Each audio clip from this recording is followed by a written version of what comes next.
Hello everyone, my name is Roger and I will be guiding you through the explanation and usage of the personalization principle.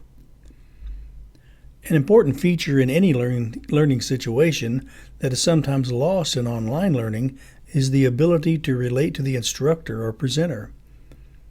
It takes a couple of classes to feel out the instructor in a seated class.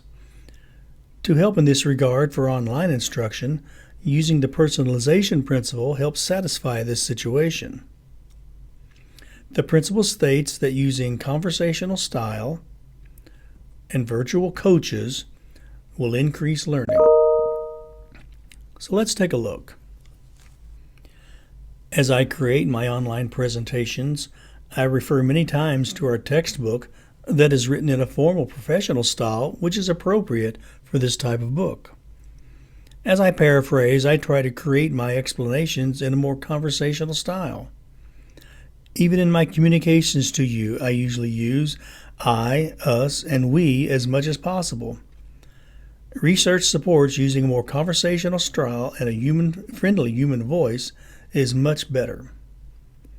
As with many of the principles, research also shows that this principle works better when less experienced learners are in the target group. So as you create your online training, try to put yourself in the conversation with another person, as in this picture. As I have stated before, online training should not be information delivery.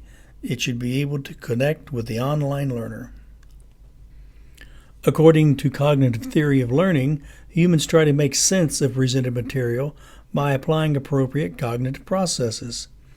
Historically, we have learned from other humans, so it makes sense that the more human-like we can make our learning, the more apt learning will take place.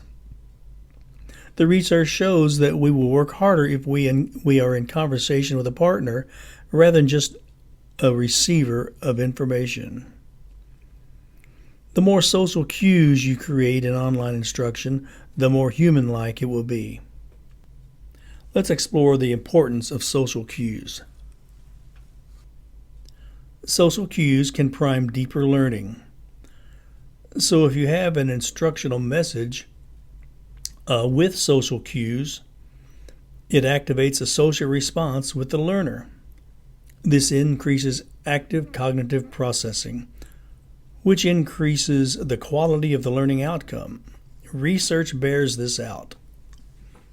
Let's take a look. This chart is a recreation of the one on page 187 of our textbook. It shows just how effective the personalization version of audio text, or on-screen text for that matter, is in online instruction. Another part of the personalization principle is the effective use of on-screen coaches to promote learning. Let's take a look at how this works.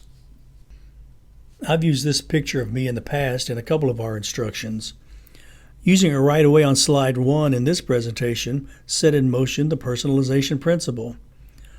You immediately are able to put a face to a voice. You now have an actual person to help recall from prior learning as you learn new material. This is what on-screen coaches, sometimes called pedagogical agents or avatars, add to the online training. It establishes a personal connection that helps with social cues, as we mentioned in a previous slide. It does not have to be a picture of a real person, however. It is just as effective to have a cartoon-like character. However, this character should have human features and have animated human movements. It should also have a real voice using the personalization principle we previously talked about. So let's review. Using a conversational style of audio or online text and virtual coaches will make your training more personal, helping with social cues, developing deeper learning. This is Roger saying thanks for participating in the training.